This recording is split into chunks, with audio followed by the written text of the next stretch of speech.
And then the disciples returned to Jerusalem with great joy. The scent of fried funnel cake wafts about our noses. A whoosh of air hits our bodies as a roller coaster car passes us by, clacking across the tracks. Throngs of people swarm amidst the white, pitched tents. We are at a carnival. Among the crowd, we spot a little blonde girl walking with her mother. The girl's eyes are fixed upon the red balloon in her hand. She plays with the string, yanking it up and down, until finally, the red balloon slips from her grip. She jumps up and tries to snatch the string, but it's too late. The balloon flies beyond her outstretched arm and ascends above the campgrounds, above the city, and disappears into a red dot. Tears stream down the girl's cheek, and as she begins to cry, her mother picks her up, holds her close to her chest, and whispers, "Don't worry, honey, we'll get another." And then the disciples returned to Jerusalem with great joy. Why were the disciples filled with great joy at the Ascension? Sure, Jesus' resurrection was uplifting, but the Ascension seems like a major downer. On the hill of the Ascension, Jesus seemed to have cut ties with humanity, leaving his friends plopped on the earth like heavy sandbags. So it appears like this event, this ascent, would be anything but joyful for the disciples.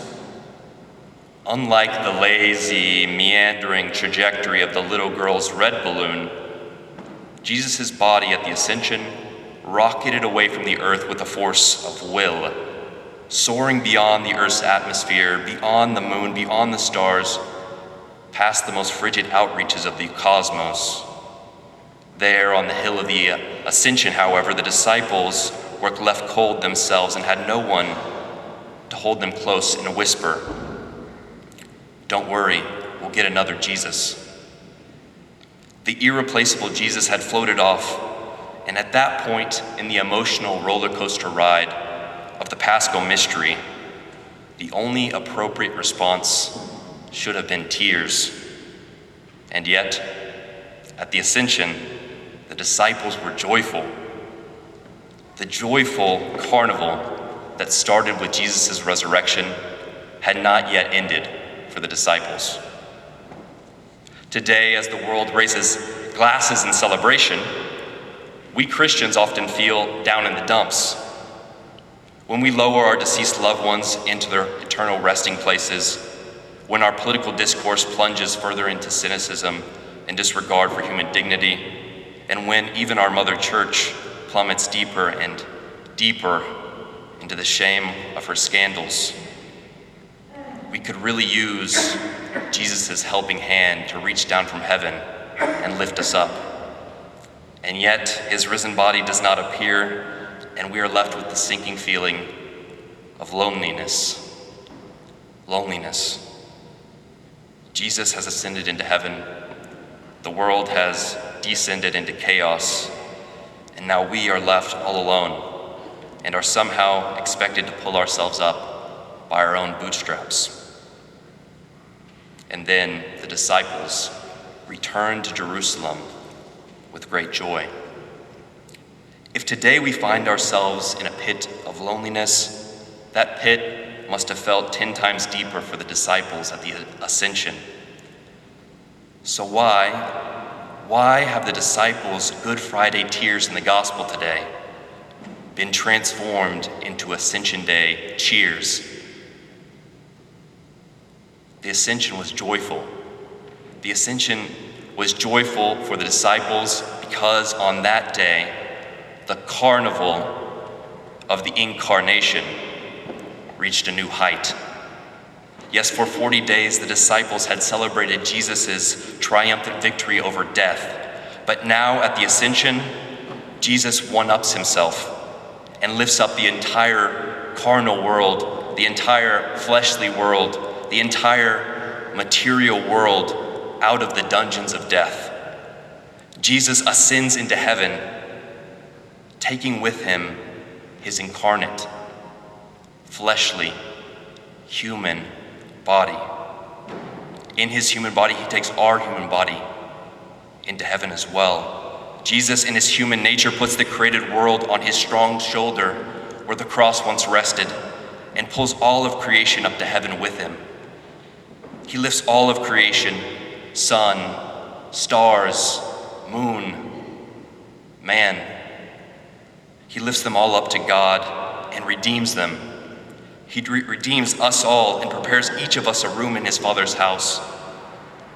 In Jesus' ascended human body, heaven and earth meet, humanity and divinity wed. The Ascension was one small step for God, but one giant leap, one giant flight, one giant ascent for mankind. And then the disciples returned to Jerusalem with great joy. Today, our joy is to participate in the lifting up of the world to God. As we ascend with Jesus, we are called to lift others' eyes to the reality of Jesus' kingdom, a united kingdom of heaven and earth. I wonder if on this flight towards heaven, to which we have not yet completely arrived, I wonder if we Christians can be good flight attendants, comforting those around us in their turbulent times, showing them hope on the horizon, accompanying them safely to their ultimate destination. I wonder also if at this Mass, when Father Paul asks us to lift our hearts to the Lord, I wonder if we can truly lift them up to the Lord. Because if we lift up our hearts to Jesus, then our bodies will surely follow.